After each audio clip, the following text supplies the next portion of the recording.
everybody, and welcome to my show. My name is Kathleen Heim. I am the author of a book titled The Rule of Nines and host of the podcast Love You, Live You. And I'm super excited about the guest that we have today, Erica Douglas, because she's an amazing woman. She's actually a personal friend of mine. And I'm really appreciative, Erica, that you're on the show today. Everybody, Erica is just kicking it right there because she's a nurse. We're deep into the COVID situation. She's been working day in, day out, so she's a little bit tired. Yet you took the time to be here on the show. Hi, I'm excited to be here on your show. I love it. Well, we're excited to have you. Erica's actually, she's in Los Angeles currently as a nurse, and she's going to be actually going into the trenches in New York to go help out. So, again, just relax in your couch bed wherever you are, Erica. And again, thank you. I'm going to introduce you. So, Erica, I'm going to read a little bit about her bio over here on the side. So, this is Erica Douglas, and she's actually from Philadelphia. A little bit about her. So she grew up facing a lot of trials and tribulations, including being a teenage mother at the age of 17. She was kicked out of her home with a baby and was homeless with her baby. And that's part of one of the key turning points in her story and why she is where she is right now. At that time, she was lost without guidance and without any role models. Her father was on drugs when she was growing up, and her mother had her own issues and made it very difficult for her to have any relationship with her own daughters, which was, you can only imagine that's got to be super difficult. She had endured a lot of verbal abuse, and she thought that that type of abuse at that point in time was normal. She ended up in a relationship with a man. How old were you at that time? I probably was with that dude for from 19 to 23. I was an adult. So for about 5 years of my life that I kind of was in a ongoing whirlwind with one person, but thank God I'm not with him anymore. Well, he abused her to the core. He was on drugs, and he actually nearly killed my good friend, Erica.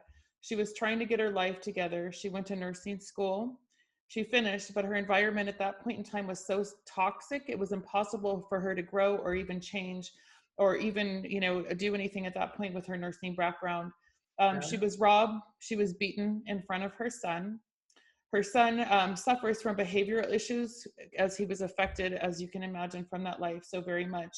At that time, she couldn't handle what she was going through to the point that she was willing to die to start over. She ended up in a psych hospital for trying to commit suicide. Her depression at that point in time was unbearable. She couldn't find joy in anything. She had a turning point. She got a phone call from her father that her 32-year-old cousin was murdered by her boyfriend. And at that point, Erica, you said it hit you so hard at that time that you knew that life was far too short to keep so unhappy. So you decided to move to California. Yeah. Control of your life. When you got there, 2 weeks later, you met the man of your dreams, who you're currently with, been together ever since. And that man has been basically, a strong suit and an angel, so to speak, in your life, not just your life, but the life of your son. Yes. It brings me to tears because I know what a good person you are, but they gave you the love that you never, ever had.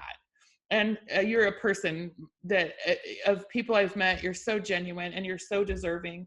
But at that point, he helped you have the confidence to start over. And the amazing thing is that you had a passion. You had a passion for helping people, and the way that you did that was creating your own all organic skincare line.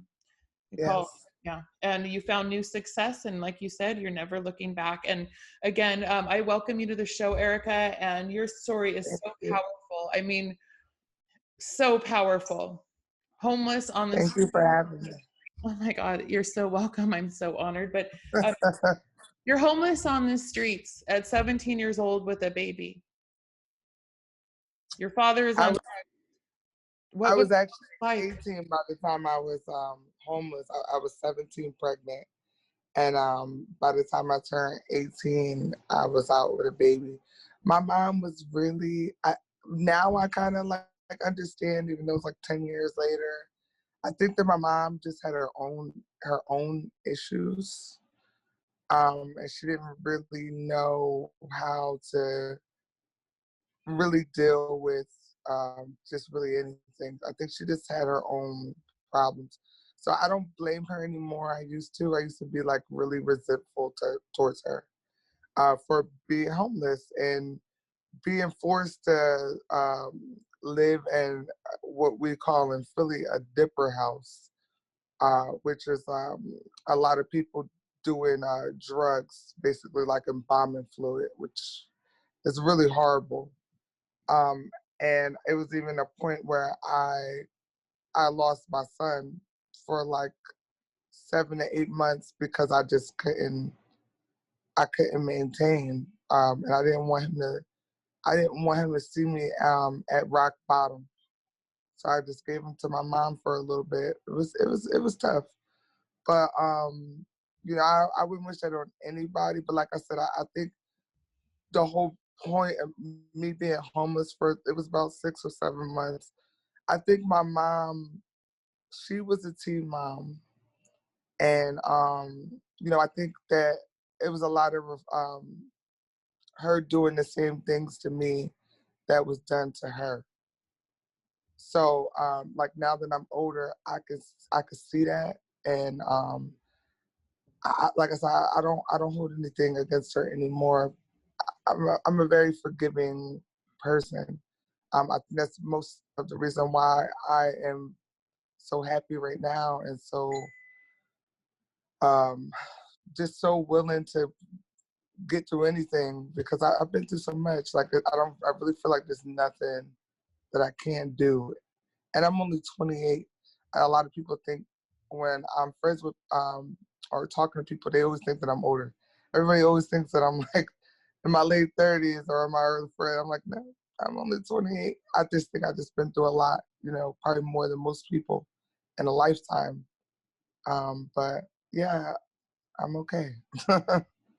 So one of the things I'm talking about today, I have basically a theme to my interviews, Erica.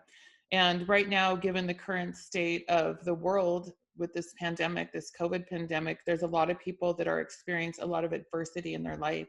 There are people that have lost their homes. There are people that have lost their jobs. The unemployment rate is dipped in LA, where we are or increased, I should say, from a 34% to 63% within a matter of weeks. And you've been on that other side of the tracks. You've been there. You know what it feels like. And Right. I want you to maybe, if you have a message, you've been through so many challenges. What Yeah. is, for those that are facing these, whether it's related to the COVID or not, people that are facing depression, which I'm going to dive into with you a little bit about, you were in a psych ward, you tried to kill yourself. Um, what what made it? What did you do that made you able to overcome all these challenges? And move forward. Just finding my strength. I think that when people get to a point where they're hopeless, I think the best thing to do is just to stop, look at what's in front of you, and say, what makes me happy? And that's what really helped me. I was like, what is gonna make me happy? Because what I'm doing right now, I'm not happy. What makes me happy? I couldn't figure out what makes me happy. So then I moved to changing the question. What makes me smile? What makes me laugh? And I was like, okay, I've always wanted to be in California. That was just like a thing for me. Like I wanted to be around palm trees. Okay, I was like, let me start there. Wow. I I wanna be in the sun. I hate the snow. I hate the snow. I hate the cold. It was something that was so tiny and really had nothing to do with why I was even depressed. But that little changed me looking at it like, okay, I could possibly live somewhere else. What is stopping me from going anywhere?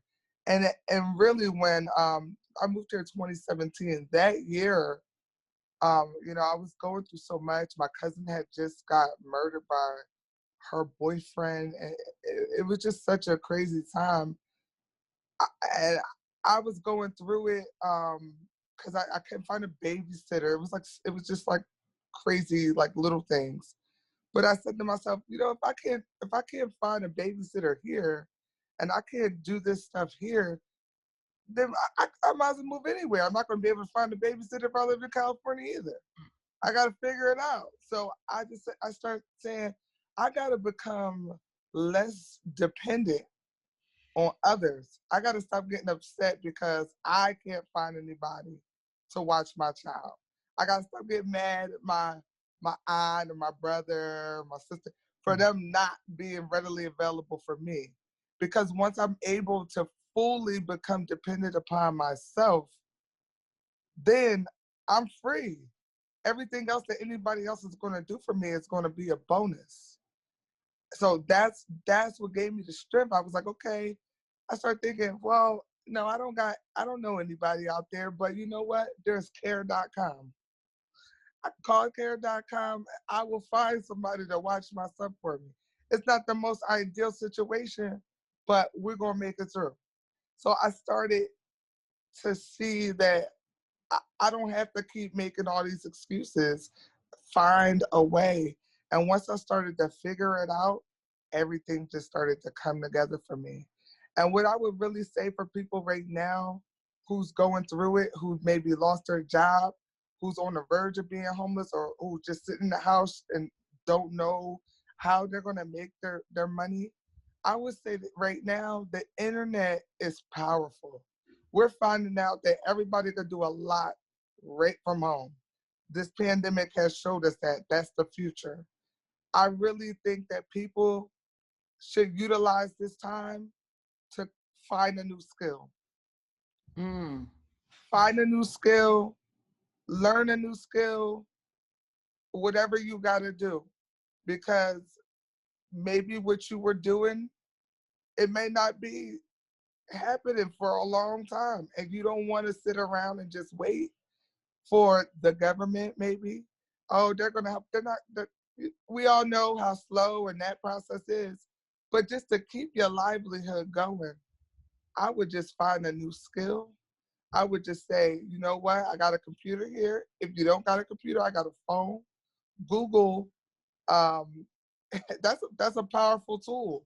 20 years ago, you wouldn't be able to do the same things that you could do now on the internet. Yeah, you know what? You're so right. But what I really like that you said, Erica, is you started so simple. You started Yeah. with, I like palm trees. I Yeah. want to be around palm trees.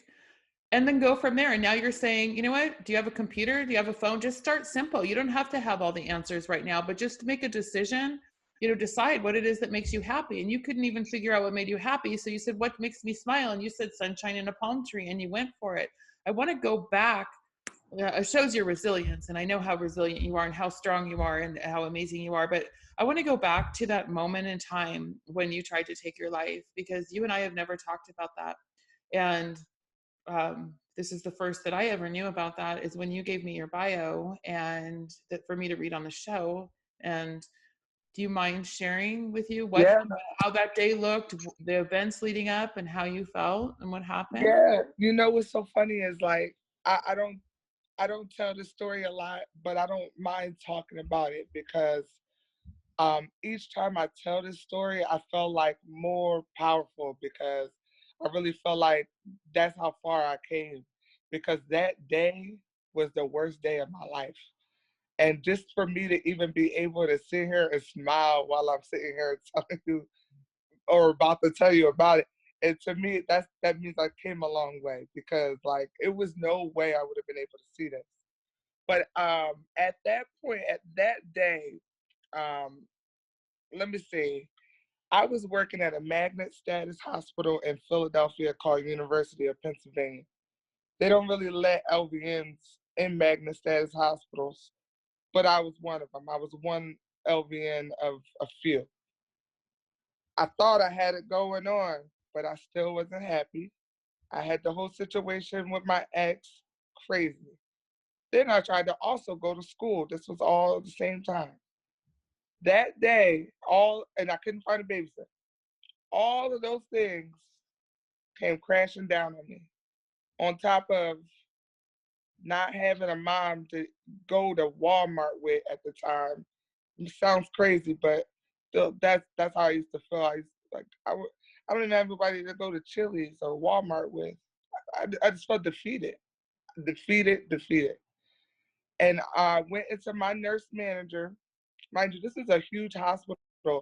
I nearly ruined ruined my career this day because of this. I'm just going to keep it all the way real on your podcast now. Okay? Of course, I didn't expect anything different from you. I love you. I ruined that opportunity that I had, but it also opened another door for me. I couldn't even talk. I walked into work that night. I was doing my first shift of overnight. And my boss wanted me to come into her office, and she wanted just to talk to me about my progress. But when I walked in her office, I just slowly shut her door behind me, and I just started crying. I broke down, and she got up and was like, "Oh my God!" She wasn't expecting it. I'm the type of person you would never know that anything was going on, but I couldn't hold it in that day. I just couldn't hold it in that day. And she was like, "Oh my God, Erica, what's wrong?" And I told her, I said, "I'm gonna kill myself tonight." And she was like, "No." She was like, "No. What? Tell me." She was like, "Do you have somebody I can call?" I get so emotional talking about this because it really was real, you know. But she was like, "Do you have somebody I can call?" And I was like, "You could call my dad," but I was like, he don't give a shit about me. I was like, at the time, that's how I was feeling. And my dad's been off drugs, and we've been cool, but I still felt like he wasn't there for me. I didn't feel like I had anybody. And she was like, she talked to me for 2 hours in her office. And she was like, tell me, like, what happened? What changed? And I was just telling her, I'm like, my kid and this job, stressful job. Okay, I was working on a hospice inpatient unit. So I was like, this job is stressful. School was stressful. I'm about to fail all my classes.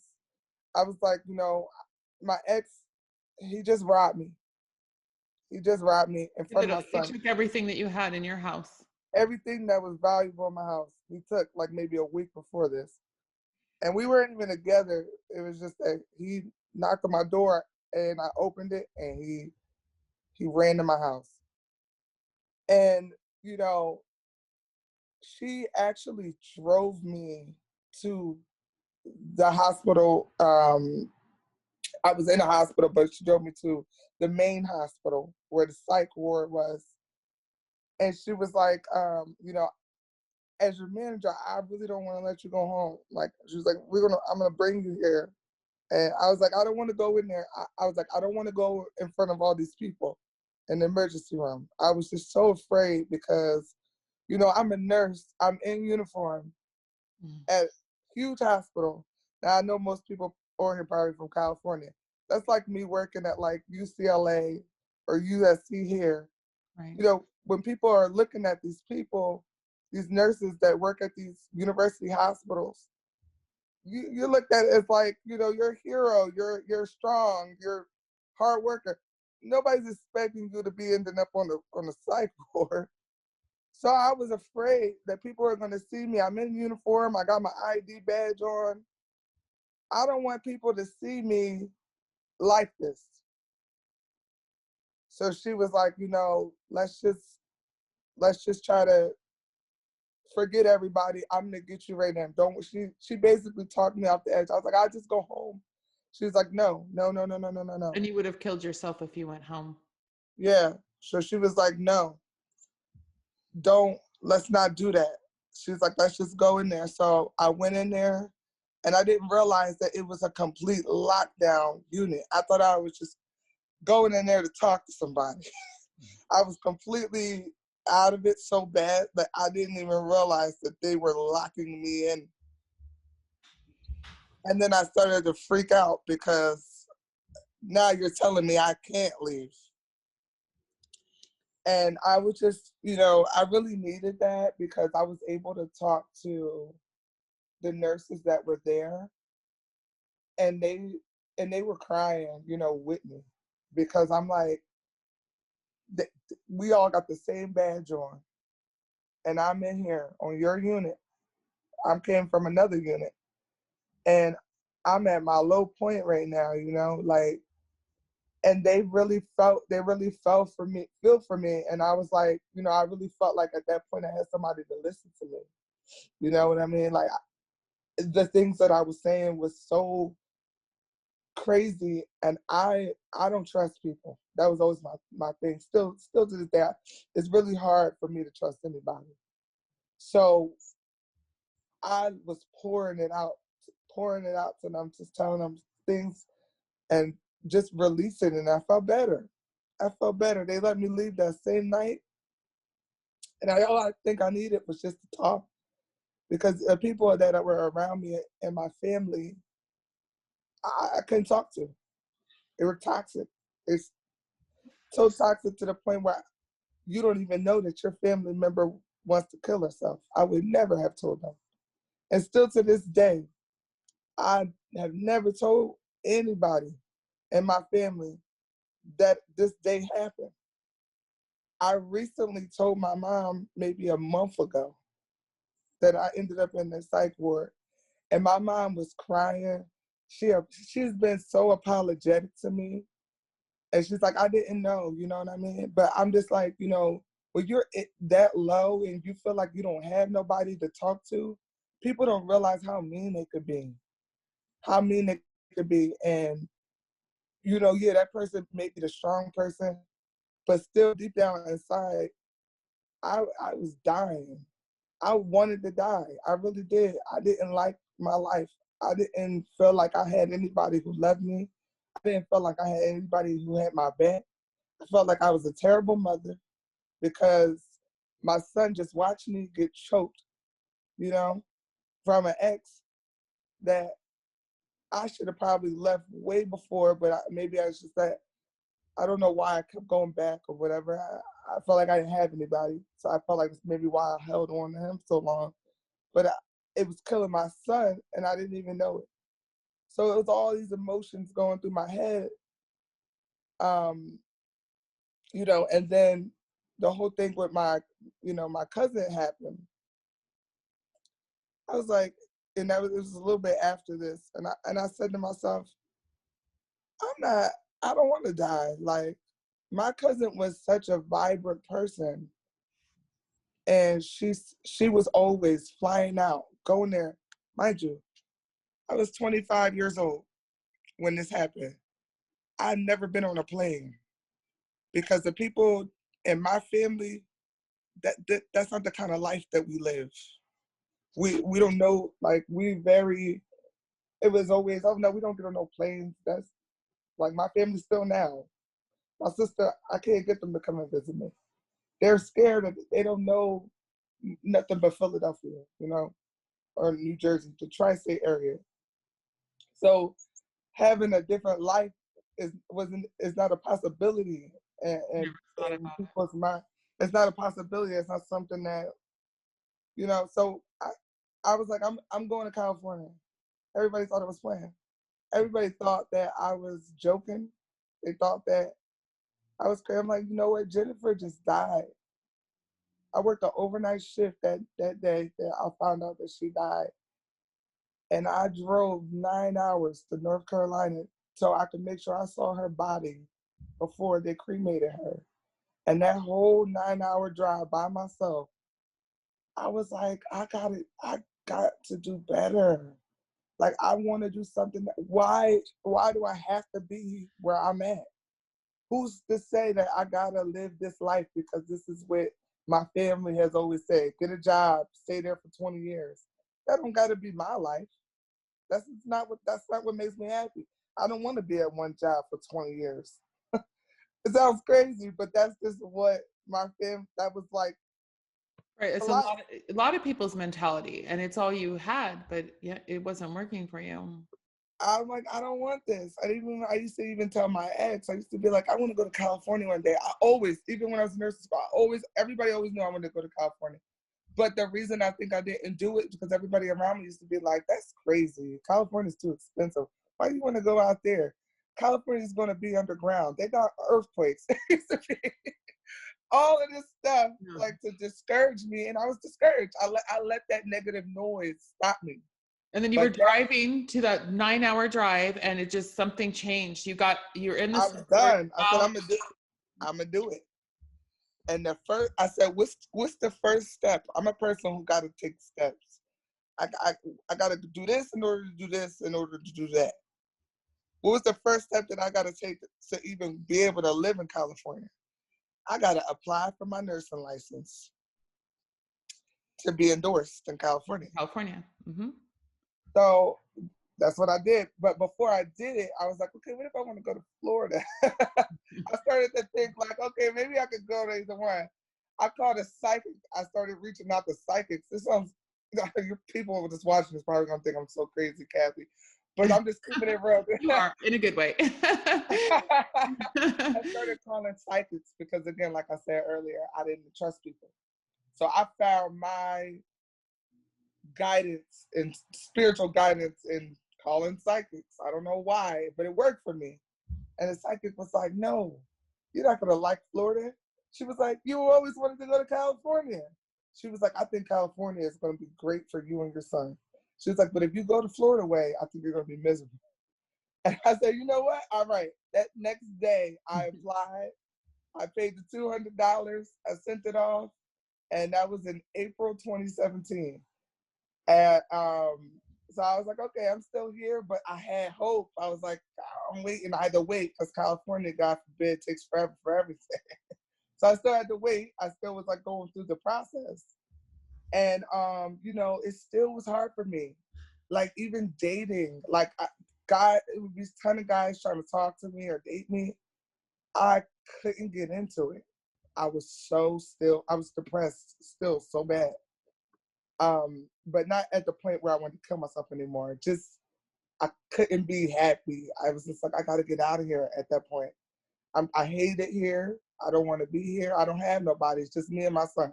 That was what now that you're in California. I was still in Philly at this point. Oh, okay. Still in Philly at this point. I was just waiting on my license to be approved. I was like, I got to get out of here. And my son's dad was like, I'll take your side for the summer. And I told him, I said, I'm moving to California, at the end of the summer. But if you watch them, for the summertime for me, I want your blessing to allow me to decide without you having to take me to court and all this other drama. And he was like, you know what, Erica, whatever, just if that's what you want to do. So he took my son. I got a nurse travel assignment. And I was like, I'm going to work and do what I got to do until I get to California to save up. That was my first time getting on a plane. That was my first time leaving away home. And I went to Tuhola, Washington on an Indian reservation, scared to death because I'd never been to the West Coast. I didn't know anything, but that trip saved my life. How did that trip save your life? It prepped me for California because once I got there and I was all by myself, I was able to take that time by myself, way away from everybody, because that was always my thing. I didn't want to be driving distance when I moved, because I felt like if you love me, you're going to get on a plane to come to see me. And that's why I didn't want to be anywhere that anybody could drive to. So when I was in Tuhola, I'd never been on an Indian reservation. I'm an inner city girl coming from Philly, going into the middle of like nowhere, okay?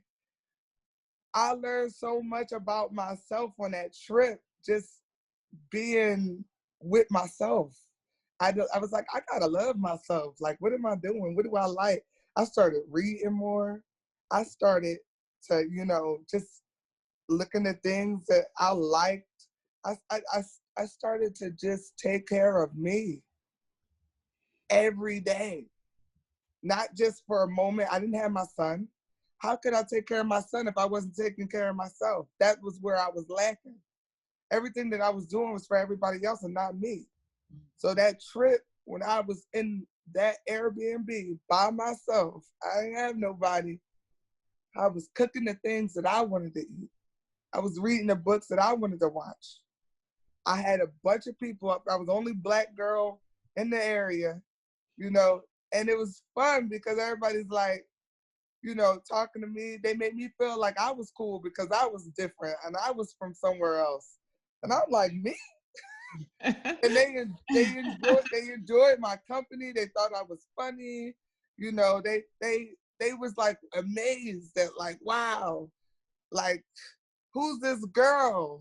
We didn't never have anybody like you come here before, you know, and they were so interested in me. And I made friendships that are lifelong there. I've been to every doctor's house that I worked with at that facility. They all invited me over for dinner. Every last doctor, every last nurse practitioner, I was at everybody's house because it made me feel like I was so unique and so different. Everybody wanted to be around me. Everybody wanted to hang out with me. And I'm like, okay, well, maybe I ain't that bad. Well, it sounds like it's so much different than the way you grew up, though, Erica. So it just gives me goosebumps. So you grew up basically. Oh my God! Hold on one second. Feeling. Hold on a second, Ty. I'm on the phone. Yeah, He's asking for a snack. Go get a snack. Yeah, no, that's okay. And I really appreciate you taking the time through all your busy work hours and everything. You know, I care about that. It was the total opposite for you. And what I really, really, what resonates with me in this, Erica, is it breaks my heart to think that you went through that, because I know what a beautiful soul that you are. I mean, you are just, I'm sure everybody watching can just see the light shine through you from inside out. And to know that you went through so much pain and that you may not have even been here to be a blessing to so many people really is, it's sad. But what I love is how, you know, you said a couple of things that really stuck with me, because I'm trying to help people who are going through a similar situation maybe realize that, you know, that's not their only decision, you know, that they have. You know, and that you just needed someone to listen to you. You didn't need much. And then also finding out what do I like? Like, what do I like to eat? What book do I like to read? Like, I like a palm tree. And so simple and so basic, and how it's evolved into. It was so basic. And that's what trips me out looking back in it, because, you know, when you're in it, it's hard to kind of, you know, see that, okay, you're doing the things you like. I wasn't thinking, oh, I want to do the things I was just doing it. You're just going through the motions, like most of us. I feel like we just go through the motions. It doesn't matter if we grew up with a family like that and we were pregnant at 17 and on the streets, you know, homeless with our child, our baby. Right. A lot of us my opinion is we just go through the motions. That's what we're doing. You know, not all of us, but a lot of us. It's like a hamster wheel. You just go around and around and around in a circle. You set the alarm, you get up, you go here, you eat, and we don't really put much thought or intention into what we're doing, let alone what do we like? And we end up stressed. And then something happens like COVID or something else that just rocks our world, you know, somebody's world. Like, changes everything. It changes everything. And that's the thing, like when this assignment for me was done, this nurse travel assignment to HOLA, I had learned so much. I had felt so good. But the funniest thing, what I'm about to say is, it wasn't over. It was still things that were going on even after this. So I went home for 5 days. And because I got an apartment in California, I set it all up when I was in HOLA. Set it all up. I paid my apartment so I could secure my spot. So I was like, okay, I bought me and my son's plane tickets. And I said, I'm going to go home for 5 days. Then me and my son are going to fly to California. Mind you, I've never been to California. Mm-hmm. I had done everything on a FaceTime call with the leasing agent. Never knew nothing about California. I just was like, I'm going. So I ended up in LA, and I was like, I'm going there. Went home for 5 days. Ended up getting into a huge fight. I haven't gotten like a fist fight in years. but I got robbed again when I got home. I don't know if y'all remember the Mayweather and Pacquiao fight. Yeah. I had a going away party with my friends, and it was that night. I had the fight planned. It was a woman who was living in my house when I was going into HOLA that I used to be cool with. And I basically was like taking care of, mind you, I was 25 years old, taking care of a 40-something-year-old, her daughter, who was 14, and my son, who was 7. And it was such a burden on me, and I didn't realize it again at the time. I was just like, I got you, you know, because that's just the type of person I am. She moved in with me to help me with my house and my son before he went to his dad's, of course. And she was there for me. But when I got home, everything changed. I realized that she was in my house doing drugs. I didn't want nothing to do with that. She robbed my bank account. That night, I saw her and we got into a fight. And at that moment, like, to me, that was like my confirmation. That was my confirmation that I did not need to be in Philly, because I already been on my way out of Philadelphia. I was on my way leaving the area because it was toxic. But I still, a part of me was like scared, because I'm like, I'm about to leave everybody I know. Am I making the right choice? What am I doing? I don't have a job out there. I'm just going. I'm just leaving with money, my kid, and everything. But when we got into that fight, it was like, I was so broken after that. Like, mind you, I just came back. I was feeling good from being in Tahola. I was feeling good from just getting off my trip. And just to have gotten into a fight, I was shattered. I was like, oh my God, like what just happened? And we took all my clothes out of the house, because at that point I had already gave her the house. I was like, you can have the house. I'm moving in less than 5 days. So the house was hers. I took all my clothes out of there. But we were drinking. It was the night of the Pacquiao fight. So we had all my clothes, all me and my son clothes was on the back of my cousin's boyfriend's pickup truck. And we lived in the hood, so all my stuff got stolen. All my clothes got stolen that night. So not only did I got in a fight, I woke up to try to find my clothes that were all stolen on the truck. And I'm about to leave to go to California, and it was like 2 days away at this point. So me and my son had nothing. I got robbed for everything days before I was supposed to leave. Every little thing. I meant everything. Even the stuff that was in that house that I had, because I couldn't go back to the house because me and her had got fought. All my stuff, everything that I owned, gone. So me and my son still got on the plane, 2 duffel bags. I barely had any clothes, like nothing. Like nothing when I got here. And I was just crying every day even on the plane.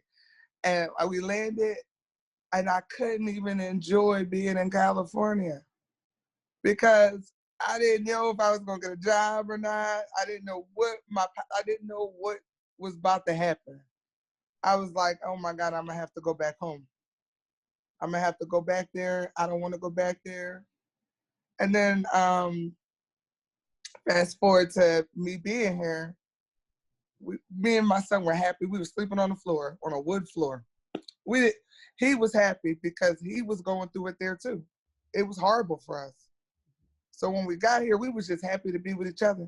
And I told my son, I don't care if we don't got no clothes. I don't care if we don't have anything. It was even days I didn't even have any food when I first got here, because I was just trying to get it together. But me and him made it. We made it happen together. That child of mine is so strong. Like, he's been through everything. I still feel bad sometimes from like some of the stuff that I may have put him through. But like now, like, I know that he's so safe. Like, he doesn't have to be scared or like live in fear or like have to feel like my mom, it's okay, mom. Like, you know what I mean? That he don't have to do that because I'm gonna make sure it's okay regardless. You know, so, you know, I met Z. I met Z 14 days after I moved here. And normally I wouldn't bring anybody around my kid, but I was so like lonely. I didn't know anybody here. And me and Z, we just started talking. I met him at a job that I didn't take. And he was fascinated. He was like, well, why'd you come here? And I didn't, of course, didn't tell a new guy that I just met. I wasn't thinking of like I wanted to be with this guy. It was just a guy that I met. And I told him, I was like, oh yeah, you know, I was just trying to give my son a better life. His school didn't have no books in Philly. The teachers were terrible. I was like, you know, my situation was horrible. I just came here to give me and my son a better life. He was so fascinated by the story. He called me that same night and just wanted to like hear more like about me. So I was like, all right. So we would talk for hours, and like I never had somebody who was like so interested in me in that way. And at this point, I didn't even know where this was going. Like, I didn't know if he liked me or if he was just a good friend or he just wanted to talk to me. But we've been together ever since. Like, ever since. We never not been together. It just grew so organically, so naturally. And he was around my kid from the very beginning because I didn't have no babysitter out here. He just used to come to our pool and hang out. And him and my son started hanging out. And it just became so natural. And he didn't, you know, he was pretty much here alone too because, you know, he was the only child. He only had his mom who passed away 20 years ago. So it was almost like the universe brought us together. It sounds Because, like, mm-hmm. you know, he was alone, I was alone. And now we're family. Like, we're so tight. Like, it's crazy. It's like almost 3 years later. And now we're together. We live in this 4-bedroom house, and we are solid. You know, I didn't tell you this, but we're getting married in like less than a month. Oh my gosh, congratulations. You know, Yeah, you're such a testimony for people though, Erica, of how you can overcome. Like you can be at that rock bottom and how you can overcome. And it's about, you know, it's about having a plan. Like you said, just my first step, I'm getting my nursing license, and you have to have that plan. You have to not just, I want to go for palm trees. Okay, now how am I, what am I going to do? What's my first step? I love it. Like, it's awesome. Then you're going to get your license, and then you're going to move forward. And it didn't happen overnight. You had to take a lot of steps. But what I really want to talk about right now is what you and your man is getting married in like a month, and he didn't tell me before. So now we haven't told anybody. We're just eloping. It's well, gonna now, be now real quick. the world knows they're getting married. Congratulations. Thank you. What they've done together is so one of the reasons I wanted to interview Erica is for all these reasons, because she's so amazing, and I know that she's just endured so much in her life, and she's rised above it because her attitude is on point, and she's just a fighter, and she doesn't give up, and I love it, and her heart is pure. She is no bullshit. Like, what you see is what you get. But her and her soon-to-be husband, they came up with they have a skincare line that is, I'm going to let her talk about her skincare line before we end our podcast. But look at her skin. So now I woke Erica up in bed because she's a nurse and she's been working long hours through this COVID. She's got no makeup on, and her skin is beautiful, and she uses her own products. I've used them as well, and for my hair, and I'm liking them a lot. So, do you want to talk about your skincare line and your book? Yeah, I love it. It's called The Melanin Nurse. Do you have any to show us here? Show us some of your. They're all organic, right? Yeah, oh yeah. Here is my. You cut out there. Sorry. Here's my shea butter right here. So it's called the Melanin Nurse, right? It's called the Melanin Nurse, and basically we sell raw ingredients: shea butter, mango butter, bunch of oils. I also make products, which I started to get into. Since I've been here, it's just become one of my hobbies. I like making oils. I like doing you know, natural stuff. I even changed my hair into locks maybe like a year ago because I just wanted to be all natural. I think as a part of it was just me loving myself more, that I just wanted to be completely natural, and not have to feel like I need eyelashes and weave and all of that other stuff that I used to think that I needed before anybody can even see me. You're gonna see me with a beat face. You're gonna see me with my weave done. Now those things are so not important to me. I really don't care. You know, this is my hair naturally. If you don't like it, that's your that's on you. Like so so that's what I want the Melanin Nurse to be about. It's about being natural and not really caring. So I started this business with Z, my soon-to-be hubby. And it really was like I wanted to start a business. I really didn't know what kind of business. But everybody always complimented me on my skin. Always asked me what I'm using. Oh, I'm using natural products. Oh, and I was like, one day I said, I want to sell shea butter. And then Z was like, you can. And literally from that day on, we did it. And we took the steps the same way the other steps I was saying. I was like, okay, what we got to do first? And it was like, okay, we got to get a registered agent because we want to go and apply to make our business an S corp. We don't want to use our address. So we did the steps. We got the registered agent. Then we went and applied, and we did all the steps. And then we ended up opening up a little store in San Pedro, California. And the response I got from people there was like, oh, wow, who's this girl from Philly with all these products? And it kind of blew up. We recently closed the little shop that we had down to focus more on e-commerce. And I've been shipping all over the United States. I have not shipped outside of the country, but maybe twice. But I've been shipping all over the United States, and people have been giving us reviews. They love the products. They love the stuff. And I think what makes it more authentic is that I'm also an actual nurse. And so for people with like eczema, psoriasis, or those things going on, those are the people that will benefit from my products. So you know, if you know anybody with rosacea or, you know, dry skin, acne, we got clays, we got oils, we got butters, we got bath bombs. And that's really, you know, it's less of an apothecary, more of raw ingredients. And I'm really encouraging people to create your own products and to, you know, read the ingredients on the back of the products that you're putting on. There's so many chemicals out there, and everything that I sell is chemical free. And I really wanted to try to encourage people to get into reading your labels, get into seeing what it is that you're doing, because a lot of these products are causing cancer and we don't even know it. We don't even know it because it has such a long-term effect. I started to do lots of heavy research when I started this, and I found out that um, the US only had 11 banned ingredients for skincare ingredients versus the UK, who had like 130 ingredients that are banned. And I'm Wow. like, well, That's why are they saying that?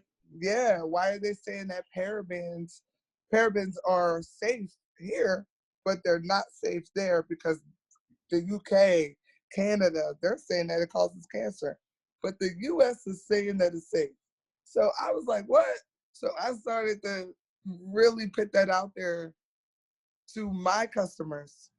You know, these are raw ingredients. Make your own stuff. Make your own cleanser. You could do it. It only will take you 5 minutes. so what you do with your the Melanin Nurse, your skincare line, it's basically you have all the separate ingredients and people can make their own. It's like a DIY type line, right? Like, You it's a have a book. DIY You line. have a Yep. book, which is so unique. I don't know anyone else that has something like that, where you get the natural ingredients and you have a book so they can talk with you, reach Yeah. out, and it tells you. Do you have the books you can show them Yeah, I'm gonna get it. exactly how you would put together skincare So this products? is like my guide and my holistic skincare guide. So it's all, you know, remedies. And my book is sold on Amazon. You could also buy it from me directly if you want. And it's just learning how to do it yourself. And in the book, I also give a lot of tips.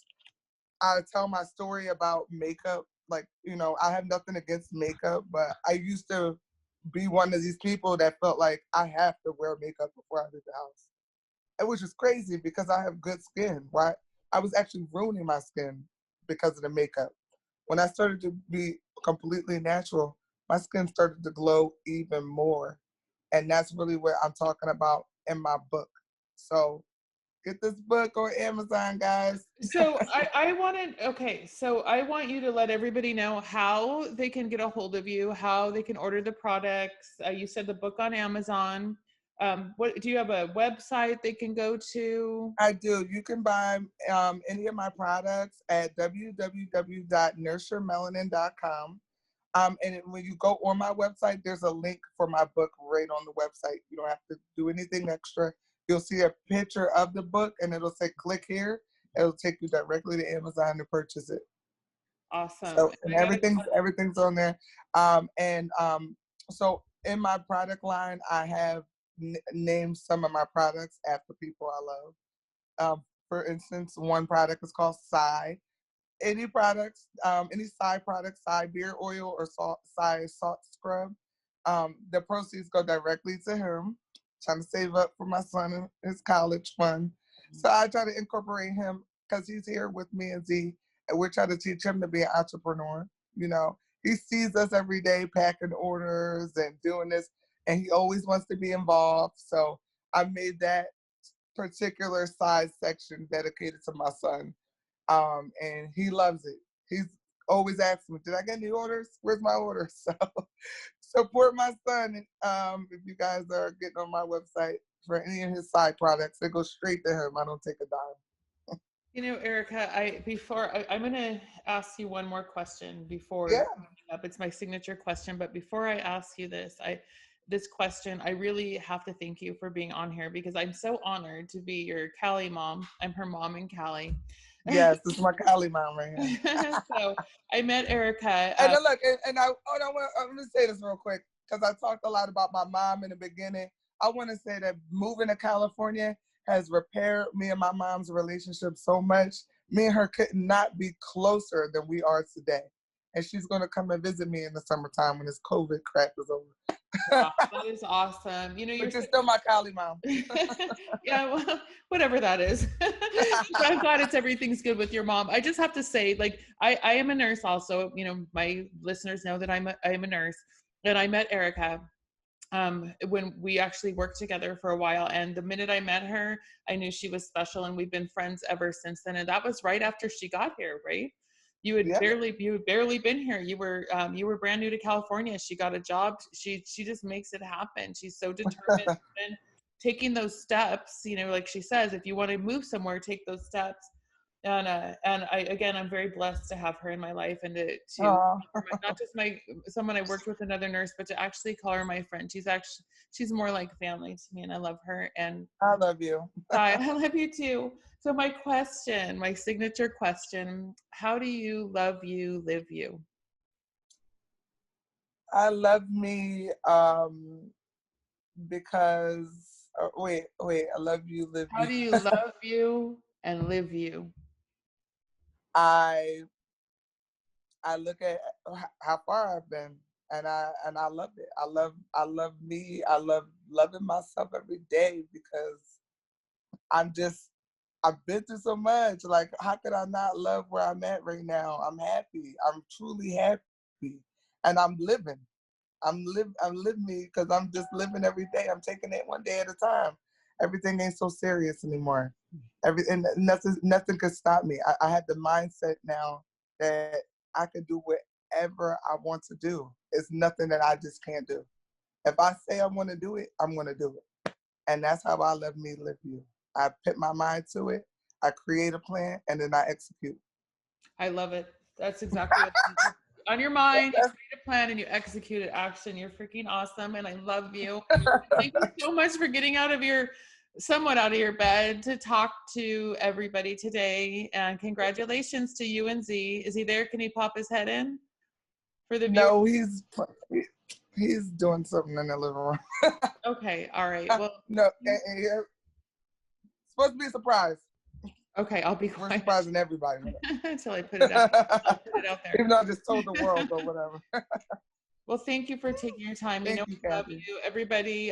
Thank you for tuning in to the Love You Live You podcast, and let's all give Erica a big hand for everything that who she is as a human being and what she's taught us and how to move forward in life. That things don't always have to stay the same. Change. All right. Right. Bye. Bye. Thanks, Bye. Kath.